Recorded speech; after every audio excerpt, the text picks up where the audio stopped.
Buenos días para todos, gracias por acompañarnos. Hemos tenido una mañana muy fructífera, un diálogo abierto, directo, con visiones de tipo académico, visiones de tipo de corto, de mediano plazo, y el gobierno, en cabeza del viceministro, me parece que hizo una labor abierta, directa, de responder las preguntas muy sesudas que había preparado el doctor Junguito, y el doctor Mejía desde Fedesarrollo alimentó con un ejercicio del marco fiscal de mediano plazo y ahí el resultado. Mi tarea en realidad es hacer de telonero para el plato fuerte, que es el que viene a continuación, que es el pronunciamiento, lo que podemos decir, el veredicto del jurado, que se va a pronunciar a través del panel a continuación. Déjenme entonces dar un poco la visión que tenemos desde ANIF con estos insumos tan ricos que hemos tenido en el curso de la mañana, y estaría hablando, como es usual, del tema perspectivas macrofinancieras y fiscales de Colombia en medio de un entorno global complicado. Simplemente para retomar el hilo de la discusión, Estados Unidos, si ven en pantalla, desde 2016, incluyendo el año anterior e incluyendo el primer trimestre de este año, ha tenido un desempeño maravilloso.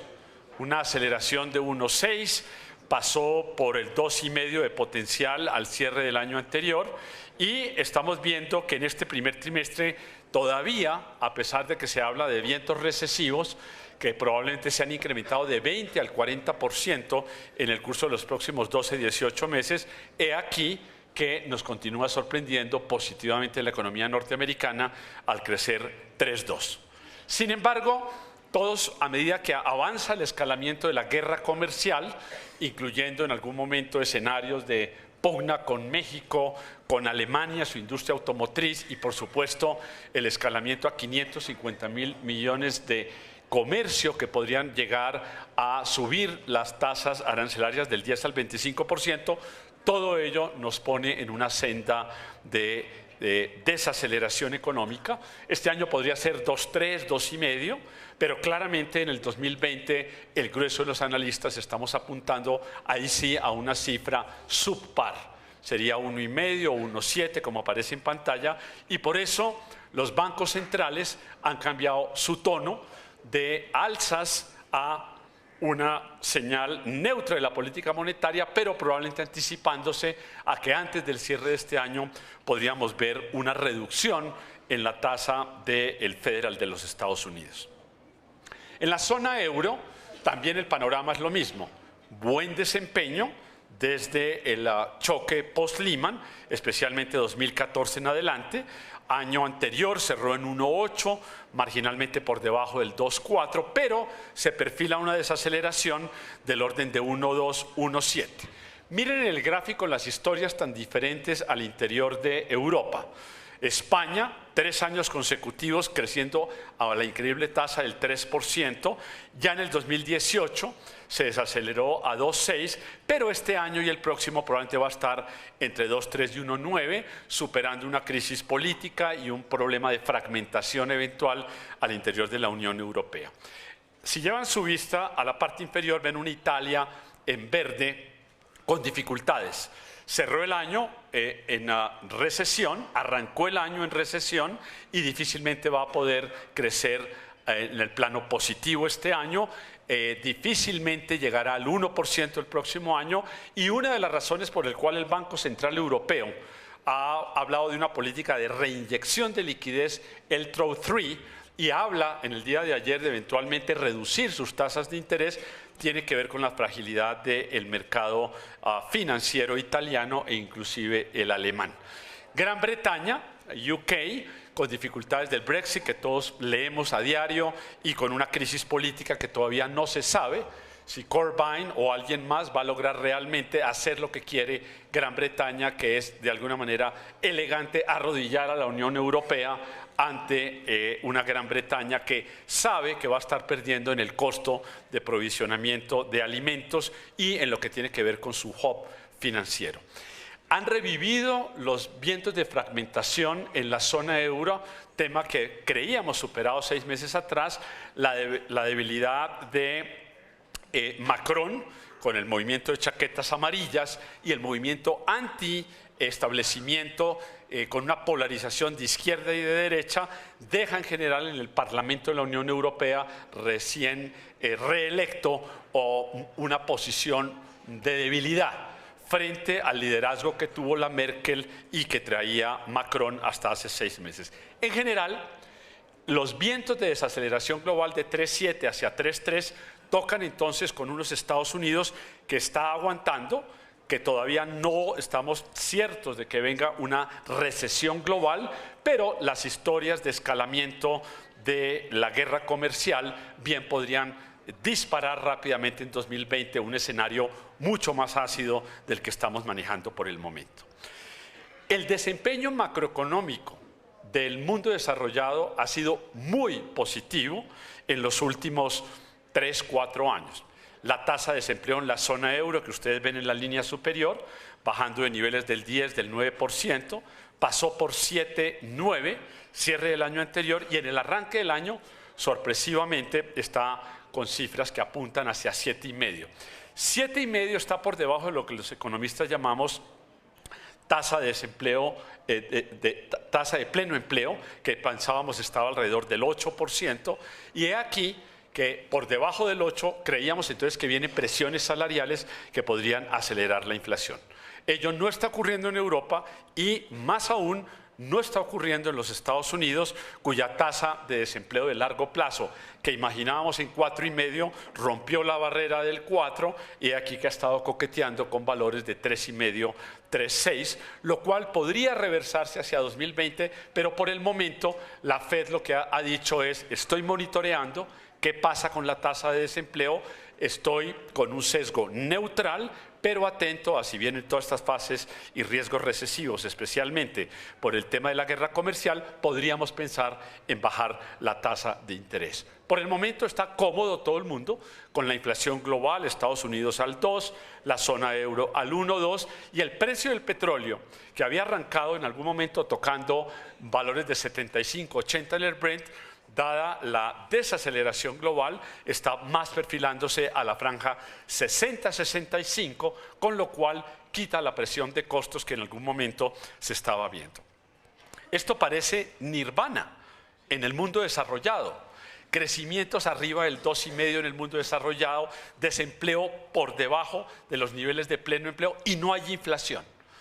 No sabemos bien los economistas, esto es mientras se desarrolla, qué tanto está influyendo el tema disruptivo del mundo digital, achicando márgenes de comercialización, fenómeno Amazon que se explaya a Netflix, que se explaya al mundo del transporte en Uber. Parecería ser que estamos en presencia de una revolución digital que en realidad nació hace 20 años, pero cuya difusión está empezando a cambiar los paradigmas macroeconómicos que manejábamos los economistas en la llamada curva de Phillips, de que el desempleo no puede bajar por determinados niveles porque presionaría la inflación. Ello no está ocurriendo y la propia Fed está diciendo: no estamos entendiendo muy bien lo que está pasando. En todo caso, como decía, atrás ha quedado la idea de llegar a subir la tasa repo de la Fed de 2,5 a 3. Por el momento, nosotros en ANIF, las lecturas que hacemos es una tasa neutral al 2,5, y si vienen sorpresas de escalamiento o de inflación, donde el mercado laboral estaba presionando incrementos de 3% real y últimamente se ha refrendado hacia solo 1% de presión, con lo cual creemos que podría irse el 2019 sin que la tasa repo de la Fed se requiera incrementar, salvo que hubiera alguna sorpresa que no tenemos en el radar, pero seguramente en 2020 estaríamos viendo dos bajas, bajándolo del 2,5 hacia el 2% en la medida en que se va fraguando este elemento recesivo. Igual en la zona euro, en la medida en que ya comenté, se requiere algo de liquidez por el sistema financiero, no hay inflación en 1,4 y de hecho no podría bajar su tasa nominal a negativo, por lo tanto serían a través de inyecciones y de ingeniería financiera la forma en que estaría abaratándose.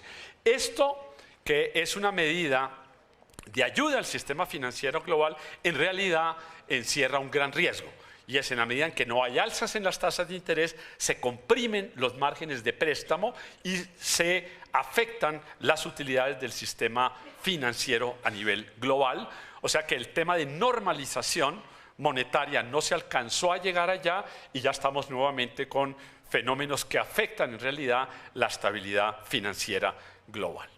El mundo lo sabe y por eso los índices de renta variable nos dieron una muy mala noticia al cierre del año anterior. Último trimestre colapsaron las rentas variables del mundo emergente con un cierre de caída de 19%, venía de un incremento de 34% en el año 2017 y lo mismo el mundo desarrollado. Los índices de G7 se fueron para la casa con una caída de 10%, cerca de 12% en el Standard & Poor's, y todos nos pusimos muy contentos entre enero y más o menos marzo o abril de este año, porque todo lo que habían perdido lo terminaron corrigiendo. Luego, en general, la gente estaba plana. Hizo la siguiente lectura: si la Fed ahora no va a subir las tasas, me puedo quedar aquí tranquilo, esperando para dónde van los índices accionarios. Y se quedaron tranquilos, pero aquí que con el escalamiento de las amenazas arancelarias, incluyendo el caso de México, volvió a tener especialmente un impacto negativo sobre los índices de renta variable del mundo emergente, que llegó a incrementar más 20, borrando la pérdida del año anterior, pero que últimamente solo se está incrementando en 7,6. Y en el mundo desarrollado estamos en el año corrido con una corrección de cerca del 14, luego vamos ganando más 4, pero en general más 4 no es una buena apuesta para el mundo de una renta variable que ha estado acostumbrada a valores de Standard & Poor's de más 10. Conclusión: la lectura macroeconómica global está terriblemente complicada. No sabe uno si quedarse en el Standard & Poor's porque ya recuperó lo del año anterior, pero todos los riesgos futuristas dicen que de alguna manera el sector real va para abajo, pero el Banco Central global podría contener esos riesgos bajistas y quedar allí. Esta segunda parte del año 2019 va a ser de altísima turbulencia, donde cualquier escaramuza en el Mediterráneo o en el tema petrolero, o escaramuza que se concrete a partir de julio con un incremento en sobrearanceles, podría traer efectos más negativos de los que hemos visto en lo que hasta el momento luce como un año aceptable. Si en últimas se consolidan las cifras que acabo de mencionar y el mundo termina creciendo 3,3, check, pasamos un momento difícil y nos preparamos para el 2020, donde todos estamos de acuerdo que efectivamente habría una tendencia bajista. Dado este panorama global, uno que concluiría antes de entrar en los detalles de Colombia, que Colombia ha mostrado aguante, resiliencia. Tenemos un entorno global complicado y el país está rebotando moderadamente e infortunadamente rebotando menos de lo que estábamos pronosticando.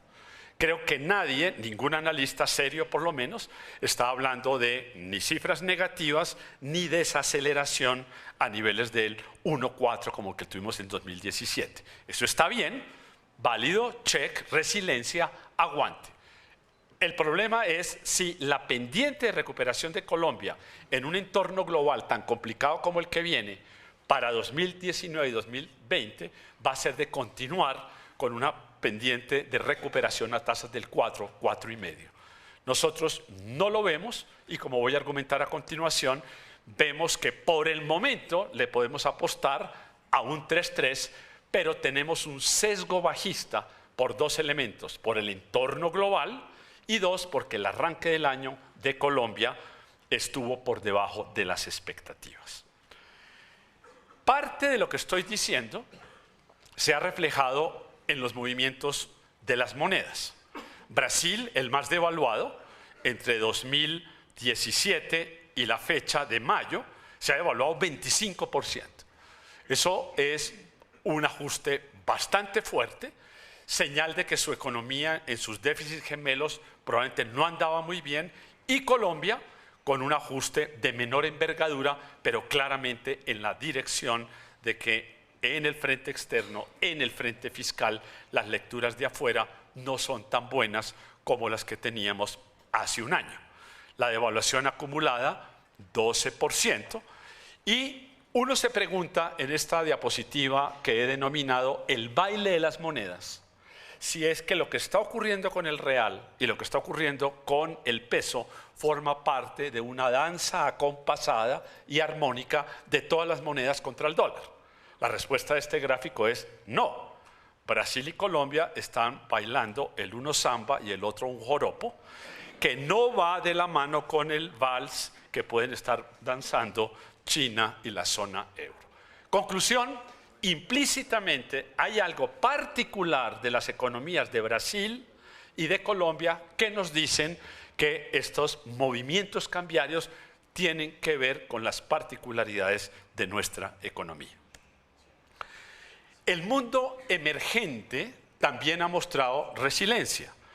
En particular, la desaceleración moderada de China, bajando de 6,9 a 6,6 el año anterior, pero perfilándose ya a una zona de poco confort global, con un crecimiento de solo el 6%, lo cual le resta dinámica y soporte a los precios de los commodities, por supuesto incluyendo petróleo, carbón, todos los que afectan a Colombia, y nos pone en una perspectiva de que, dada la dependencia de commodities que tenemos, hay un riesgo macroeconómico muy serio de que no logremos mantener a la profundidad de las exportaciones que hemos tenido, entre otras porque no hemos sido exitosos volteando la canasta hacia 70% de no commodities.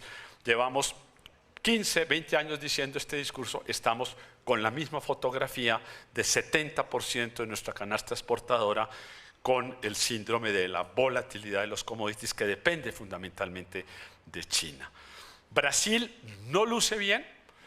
En este mismo escenario nos reunimos en abril. La cifra que les traje de Brasil en ese momento era una cifra de 2,5 para este año, cercana al 3 el próximo. Bolsonaro tiene problemas de gobernabilidad, con un gabinete tremendamente ortodoxo, pero no tiene las mayorías en el Congreso. He aquí que está siendo fuertemente castigado. Probablemente los panelistas se referirán a ello. Pero en lo que va corrido del año, Brasil ha pasado de crecimientos del 2 a por debajo del 1. México ha pasado de crecimientos de entre 1,5 y 2 a crecimientos de 1. Y Argentina ha pasado de cifras de contracción de 0 a probablemente -1. Esos tres países hacen el 70% de la región. O sea que el entorno global no solo es adverso en lo que tiene que ver con Estados Unidos, Europa, sino que en la región los tres grandes tienen dificultades y nosotros, como vamos a ver, no somos la excepción. ¿Por qué hago tanto énfasis en el entorno global? Porque en buena medida el curso de lo que le pase a Colombia está determinado por lo menos en un 50% con lo que ocurra con los mercados internacionales. Si no entendemos estas 10 primeras diapositivas, déjenme decirle que estamos jugando en una cancha que no conocemos. Es fundamental entender para dónde van los mercados internacionales, y los mercados internacionales que tuvieron, repito, un registro muy bueno hasta el año 2018, van de para abajo, todavía no necesariamente en forma recesiva, pero no van para arriba. De allí nuestra discrepancia con las cifras del gobierno, y voy a entrar en detalle en ello, de que lo que viene es una aceleración de la economía. Más aún si uno creyera que los incentivos empresariales de haber reducido la carga efectiva de las empresas en Colombia de 60 que estuvo hace 4 años a la cifra de hoy que estamos manejando de 46 de tasa efectiva, aún si esto tuviera una elasticidad en la inversión de Colombia, el entorno global es adverso. Y por lo tanto uno no puede pensar que el ajuste de Colombia va a resultar de una aceleración de nuestro PIB a contrapelo del global y de una elasticidad en el recaudo unitaria. Ni lo uno ni lo otro son elementos factuales. Colombia no ha presentado nunca una elasticidad del recaudo al PIB de tipo unitario. Este cuadro resume de alguna manera el gran dilema de América Latina. Estamos completando, incluyendo este año, una América Latina parqueada en crecimientos muy pobres, cercanos al 1%. Este año es 1,1. Y eso que los términos de intercambio del 2017 para adelante no son adversos, son relativamente planos. Se destaca, sí, el sobredesempeño de Perú, Colombia y Chile respecto de la región. Pero ese es un magro consuelo. Decir que estamos muy bien porque la región crece mal al 1% y nosotros en Colombia nos estamos recuperando de 1,4 a 2,6 el año anterior y eventualmente a un 3,3 o 3,5, es magro consuelo, pero si nos sirve de aliciente para echar para adelante, bienvenido, sintámonos bien, pero no es que estemos en términos históricos recuperando la trayectoria que deberíamos tener. Por supuesto que los hay peores. Venezuela lleva una contracción del Producto Interno Bruto acumulada del orden de 60%. Noten que este año no tenemos pronóstico, porque allá no hay agua, no hay cifras, no hay comida. Hemos dejado de pronosticar Venezuela, que bien podría estar cayendo 20%. Ecuador, en negativo, está en programa con el Fondo Monetario, este año caería 0,3, el próximo año 0,8. Si queremos sentirnos bien, válido. Colombia no solo muestra resiliencia a nivel global, sino un gran aguante con unos vecinos que infortunadamente llevan 10 años mandándonos energía negativa, comprimiéndonos el comercio. Exportábamos 6.000 millones a Venezuela el año pasado, 300 millones. Exportábamos 3.000 millones a Ecuador el año pasado, cerca de 1.500. Entonces, mucho aguante, correcto. Si nos sirve, digamos, de ánimo, saber que nos llegan vientos negativos y que todavía estamos en positivo, bienvenido. Pero pongamos las cifras en perspectiva, para no pensar con el deseo de que en medio de tanto problema global y regional, Colombia va a ser un outlier y se va a disparar a tasas del 4, del 4,5, porque infortunadamente no lo vemos. De hecho, una perspectiva de largo plazo que nos mostrara una recuperación de 1,4 en el 2017 hacia 3,3 y 3,5, en nuestra opinión, sería todavía insuficiente para bajar la tasa de desempleo promedio año, este año, a 9,4, que era nuestro pronóstico de marzo de este año. El año pasado, nuestro pronóstico era 9,6 de promedio de desempleo año, la cifra vino peor que nuestro pronóstico, vino 9,7. Y como se mencionó en el curso de la mañana, el problema es que el desempleo se está deteriorando, como lo voy a mostrar a continuación. Entonces, frente a este debate entre el Banco República y el gobierno, de si ha habido rebote o es insuficiente, etcétera, hablemos con las cifras en la mano. Pronóstico del grueso de los analistas estaba entre 3,2 y el nuestro era 3,4. ¿Qué vino? 2,8. Conclusión, 2,8 está arriba del 2% de hace un año, luego hay aceleración, bien, pero muy por debajo de lo que se necesita para crecer siquiera 3,3. Vino 2,8 en vez de 3,4. Por razones de tiempo no entro en el detalle, pero simplemente registro que actividades financieras y minería tuvieron un mejor desempeño que el que nosotros veíamos, cifras estimulantes del 5%. ¿Qué no vino tan bien? Vino aceptable el crecimiento industrial, 2,9, pero tenía a su favor un negativo de hace un año. Como teníamos la polémica de la Semana Santa, marzo o abril, ayer salieron las cifras, enero-abril acumulado de industria. Creo que ha pasado desapercibido el dato, porque el gobierno no le ha hecho mucho bombo. Vino bastante malo el mes de abril en industria. Y en el acumulado año, la industria, que creció 2,9 a marzo, está creciendo enero-abril 1,9. O sea, se ha desacelerado y el arranque del año en industria no luce bien. Sector agropecuario, esperábamos ver 2,4, vino 1,4 y todos sabemos los problemas de la cosecha cafetera. Ese sector no va a seguir bien, infortunadamente. Y el otro dato que salió en el día de ayer es la tercera casilla, comercio, transporte y turismo, que había crecido bien, 4%, manteniendo la dinámica, pero si usted mira el comercio enero-abril está creciendo 5,5, que es una buena cifra, pero implica una desaceleración de 0,7 respecto de hace un año. Conclusión, a medida que avanzamos en el año, aún sectores que venían bien, como comercio e industria, se están desacelerando y el agropecuario está mal. Construcción, todos nos llevamos una sorpresa. Nuestro pronóstico era 2,7, vino un horrible -5,6 con una contracción increíble de casi 8% en el componente de edificaciones que voy a comentar más adelante. En el mes de enero-febrero, en el arranque del año, los periodistas lo buscan a uno y dimos unas declaraciones de apertura del año. Y dijimos lo que acabo de mencionar, pero dijimos que a ANIF le preocupaba en particular el deterioro del desempleo porque la cifra del año anterior había cerrado en 9,7 promedio año.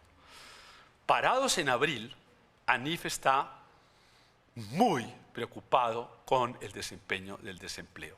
Se ha deteriorado 1,1 contra el mismo periodo del año anterior, y cuando uno busca las explicaciones de si son los migrantes venezolanos, cerca de 1,6 en total, pero cerca de unos 800,000, presionando el mercado laboral, oh sorpresa, nos encontramos con que la tasa de participación global inclusive ha caído, 0,3.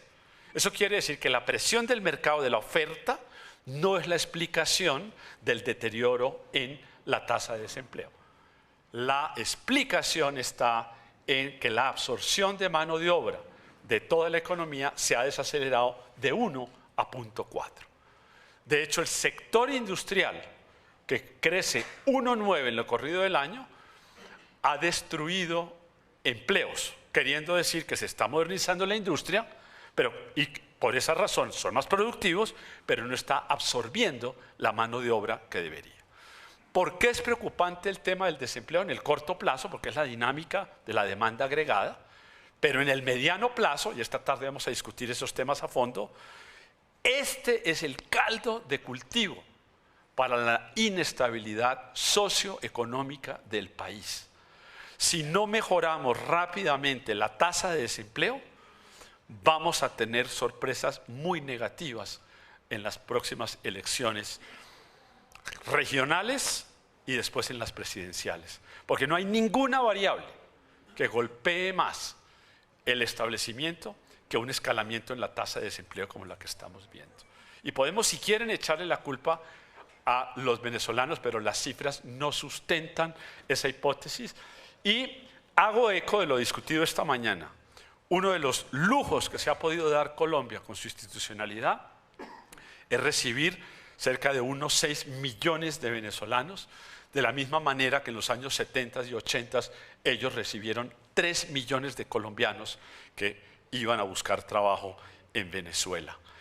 Poderles prestar los servicios de salud, de educación y eventualmente de trabajo es oneroso, es costoso, lo estamos pudiendo hacerlo, humanitariamente es lo correcto, pero claro que está generando una gran tensión y adicionalmente, por encima del tema del desempleo, hay una presión bajista en los salarios de poco requerimiento educativo, porque obviamente los venezolanos, entre comillas, se regalan y quedan felices ganando unos dineros, recogiendo la cosecha cafetera y girando parte de sus ahorros afuera. Aquí tenemos un gran desafío.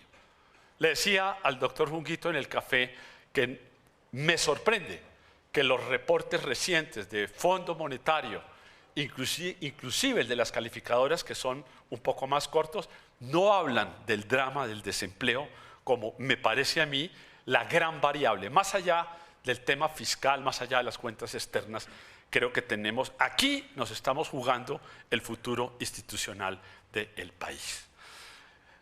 La expansión de la cartera bruta, que ya se comentó esta mañana, no es buena al corte de abril, crece 0 la corporativa, la hipotecaria se está desacelerando a 7 y la de consumo se acelera, pero no porque haya mejor demanda agregada, sino me parece que es un fenómeno de rotación de cartera emproblemada. De hecho, si uno mira la cartera vencida y le meten las provisiones que hace el sistema financiero, estamos llegando a 10%, cifra pico respecto del año 2009. Yo no veo muchos vientos de demanda agregada con semejante desempleo, con unos hogares sobreendeudados y una cartera que está siendo castigada de forma tan fuerte por el sistema financiero. 2, 4, 5 años de estancamiento en la relación cartera-PIB. En los libros de texto básicos de economía le enseñan a uno que si esta variable no crece, no hay profundidad financiera y usted no puede esperar una aceleración de la economía. Entonces yo no puedo apostarle en una hoja Excel a que la economía va a crecer al 4 o al 4,5 si veo por quinto año consecutivo estancada el otorgamiento de crédito. Esto afecta al hogar pyme, a la micro, a la empresa mediana y probablemente solo la empresa grande logra tener recursos de fondeo a través de bonos o a través del exterior. Repito, no es un año, llevamos 5 años de estancamiento en expansión crediticia y creo que en general la gente no mira esta cifra porque como no hay crisis financiera, le parece que esto no es importante. No, este es un elemento dentro del prisma de valores que explican nuestro estancamiento económico, está el desempleo, la informalidad y la falta de profundidad. Cuando me hablan de economía naranja, de aplicaciones, etcétera, yo digo, maravilloso, pero quiero verlo, porque en las cifras la aguja de profundización financiera no se ve, está estancada por quinto año consecutivo. Ya el doctor Mejía explicó el tema de índice de confianza al consumidor.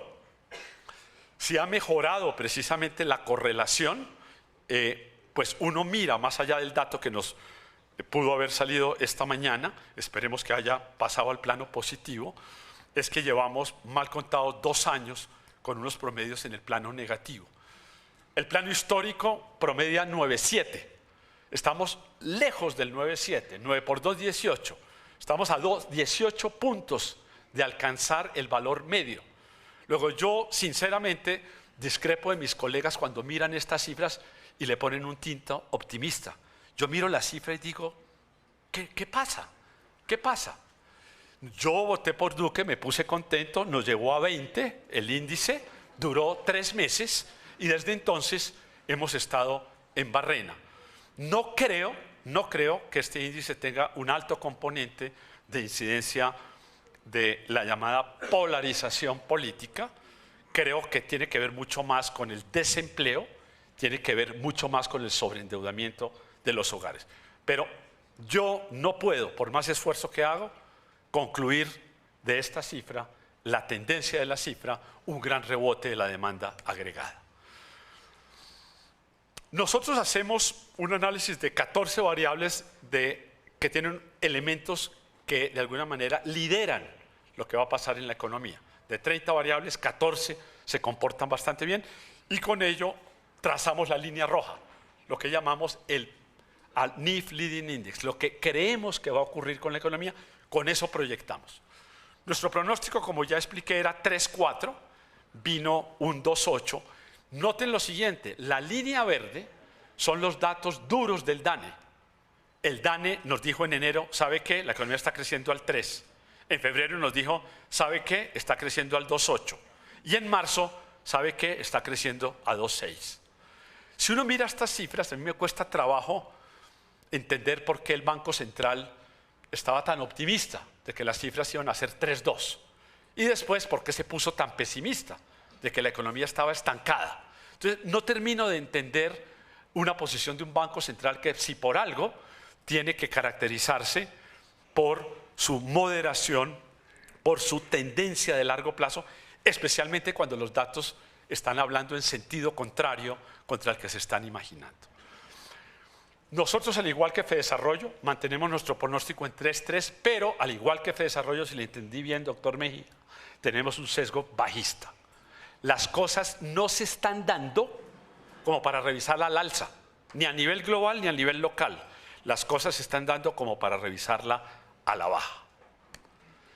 Este es nuestro pronóstico para el año 3,3. No entro en el detalle, les queda en la página web en la tarde esta con las otras presentaciones para que ustedes las miren en sus noches de insomnio, pero únicamente quiero recalcar que hemos reducido nuestro pronóstico del sector construcción de 2,9 a solo 1%, apostándole a que en el resto del año viene una recuperación. ¿De qué recuperación estamos hablando? Y como se ha hablado tanto del sector construcción, miremos con cuidado estas tres columnas. La columna azul es el componente de edificaciones, que pesa 56% del sector. Ese fue el que se contrajo menos 8,8 en el primer trimestre y nuestro pronóstico es que va a estar prácticamente en cero en lo que resta del año. Hay una gran sobreoferta de vivienda de estrato alto, los constructores se resisten a bajar los precios, los demandantes no son tontos y si no les bajan los precios no compran. Por lo tanto, se frena el pipeline de proyectos. Segunda columna, obras civiles. Creció un aceptable y bueno, 8,5 en el primer trimestre y lo tenemos en 4,5 para el resto del año. Eso pesa 20%. O sea que obras civiles no pesa tanto dentro de esto y obviamente las noticias que nos llegan del tema del drama de la vía a Villavicencio pues es dramático porque para todo tipo de obras. Y por último tenemos una tercera columna que son las actividades relacionadas con uno u otro. Eso creció negativo, menos 5,9, creemos que podría crecer 0,6. Conclusión, nosotros creemos que el sector construcción no va a crecer más de un 1%, después de haber crecido 0,8 y de haberse contraído en menos 2%. Por el lado de la demanda ya expliqué que nosotros creemos que la demanda interna se va a desacelerar de 3,9 a 3,5. La de hogares se va a acelerar moderadamente de 3,6 a 3,9, pero noten los vientos retractivos del gobierno. Antes daba un impulso de 5,6 y este año solo crecería 3. Con una siguiente advertencia para el Ministerio de Hacienda. Ellos dicen, la vamos a hacer a rajatabla de aquí en adelante, comprimimos el gasto. Me pregunto si los modelos del Ministerio de Hacienda tienen metidos el efecto negativo sobre el PIB de estar contrayendo el gasto público. En lo que va corrido del año, claramente se ve un efecto de impulsos negativos de menor consumo del gobierno. Usted no puede tenerla de ambas maneras. Usted no puede decir, contraigo el gasto y el PIB se impulsa en parte por el gobierno. Espero que los números que estén haciendo de 4 y 4,5 tengan el efecto contractivo del gasto público si es que se llega a dar, porque eso ya se está dando. El impulso del año anterior de 5,6 a solo 3% pesa 16% sobre el Producto Interno Bruto. Por último, la formación bruta de capital. Nosotros creemos que sí se va a acelerar de 1,1 a 2,8, pero es una aceleración todavía muy moderada que tiene que ver, entre otras, con el regular desempeño de la construcción que acabo de sustentar. En economía, creo que lo más importante es la consistencia. Esto es como estar armando un rompecabezas donde las fichas tienen que encajar. Usted no puede pensar que el crecimiento va por un lado, la demanda agregada va por otro y el gasto público. No, las tres cosas tienen que hablarse y tienen que ser consistentes, que es la forma que nosotros tratamos de hacer las cosas en ANIF. ¿Qué dice el consenso de mercado? El consenso de mercado redujo su pronóstico de crecimiento después de conocer el primer trimestre. Lo bajó de 3,3 a 3,1. Como ya expliqué, nosotros nos quedamos en 3,3. Banco República, sorpresivamente, se queda en 3,5. Pero si la economía estaba tan estancada, debería estarlo reduciendo a la baja, salvo que nos esté escondiendo la idea de que es que ahora van a bajar las tasas de interés muy rápidamente para darle un impulso a la economía, cosa que sería muy complicada porque, como vamos a ver, la inflación no está totalmente controlada.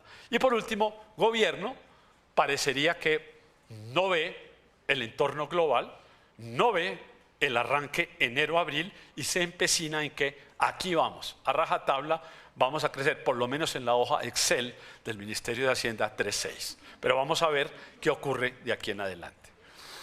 La tasa de cambio se ha corregido, 3.264, último dato, y va a estar por ahí, 3.250, 3.300.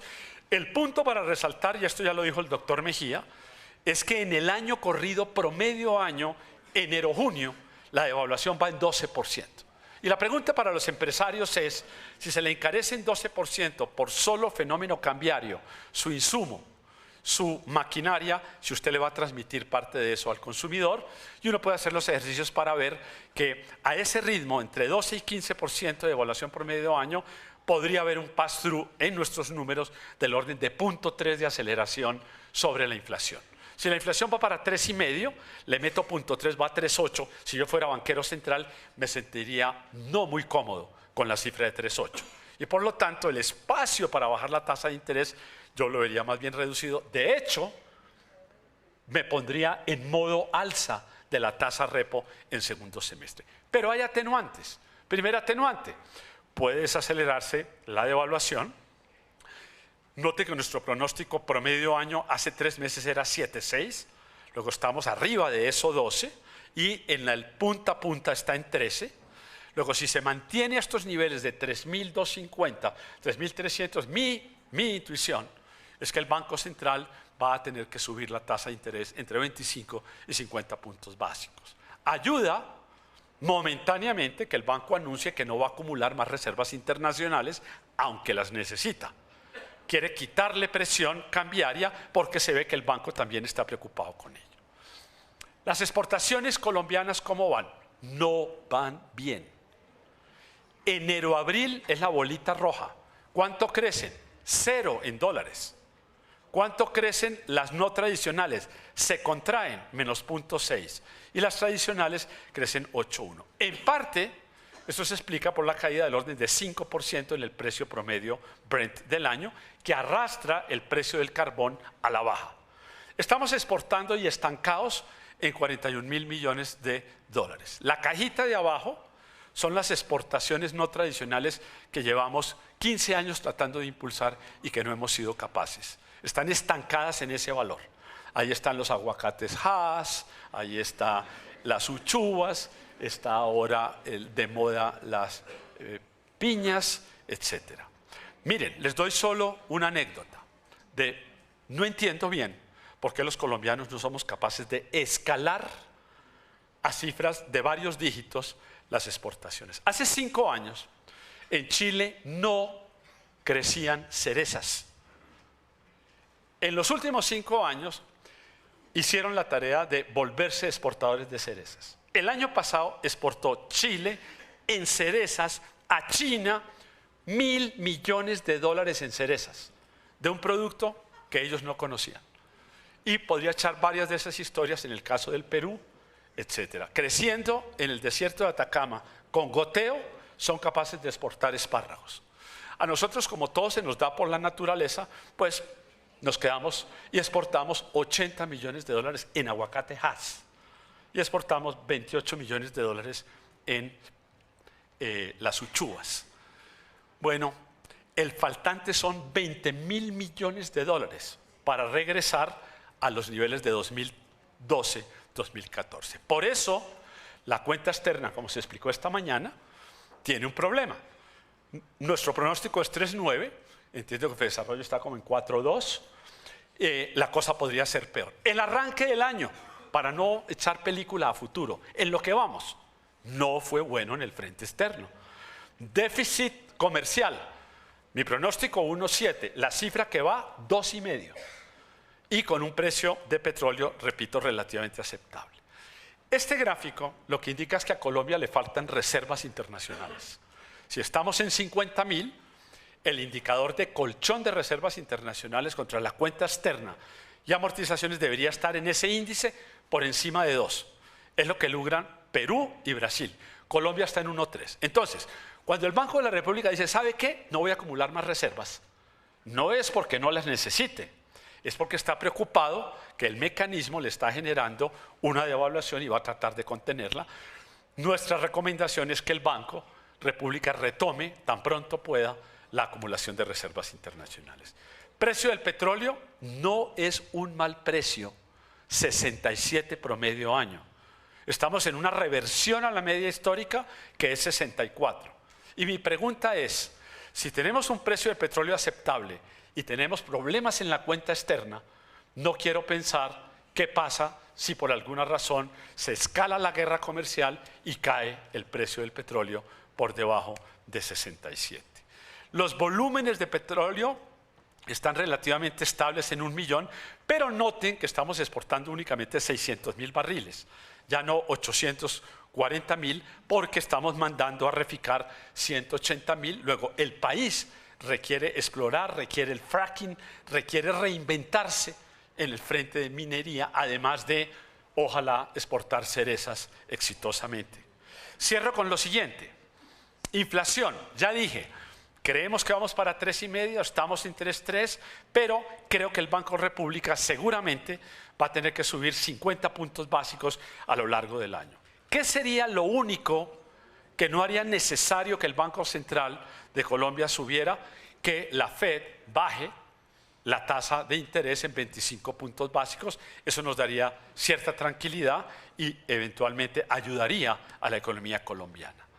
El mercado de capitales, que probablemente lo van a tocar en el panel, no tuvo un buen año el año anterior, cerró con menos 12, había sido más 12 el año anterior, estamos en ceros en los 2 últimos años y en el anual está cayendo 1% con problemas de falta de profundidad en el mercado accionario. Lo que va bien, curiosamente, son los TES.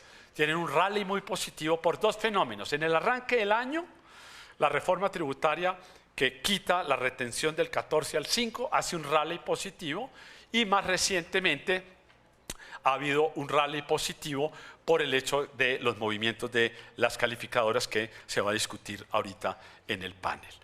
El empinamiento de la curva me parece que está por debajo del equilibrio del mercado, lo veo más 2.25 que los 176 actuales.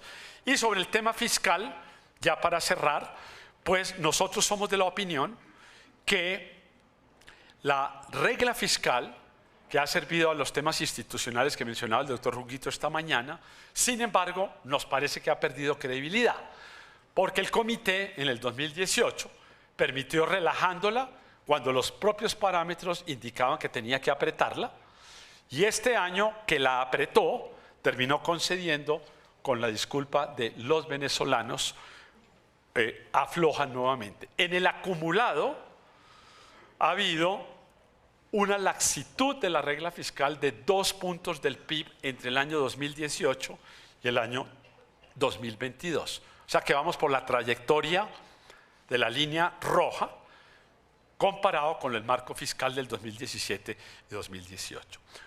No que el problema de inmigrantes venezolanos no sea una realidad, pues claro que lo es, pero me parece que no es la excusa para haber flexibilizado la regla. La verdad, monda y lironda, como se dijo esta mañana, es que el gobierno iba por un recaudo adicional del orden de los 14 billones y al no salir el componente del IVA, le faltaron 7 billones, o sorpresa, es el 0.7 del PIB que supuestamente le falta a la regla fiscal y que por ese lado estaríamos allí.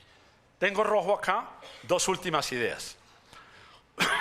El recaudo de la DIAN va a subir este año a 14.3, pero va a caer probablemente 1 punto porcentual en los próximos años, porque baja mucho el recaudo de las empresas, 1 punto, y no logra ser compensado con el recaudo de los más pudientes, y dado que el IVA no salió, nos deja un hueco a futuro, como ya lo explicó el doctor Mejía, de 0.5, 0.7. Se va a escalar la deuda en la forma en que aquí aparece, y este es mi último mensaje para que pasemos al panel.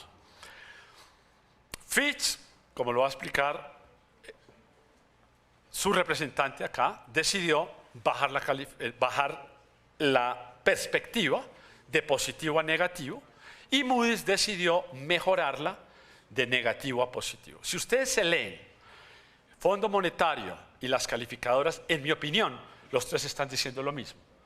Hay problemas externos, hay problemas en el recaudo y hay dudas sobre la aceleración del crecimiento. Por el momento, Colombia compró, estamos en junio 2019, me parece un año de tranquilidad, de aquí a junio del 2020. Pero de aquí a junio del 2020, en mi opinión, Apostarle simplemente a que la economía se acelera y que detrás de eso viene un recaudo suficiente para taponar el déficit fiscal, me parece que es una apuesta que no se merece Colombia, que nos pone en una fragilidad fiscal y social y que tenemos que volver a ir a insistirle al Congreso con la mejor pedagogía que los países de la OCDE, la forma en que incrementan principalmente su recaudo es a través de explayar el IVA del 19%. Muchas gracias por su atención, muy amable.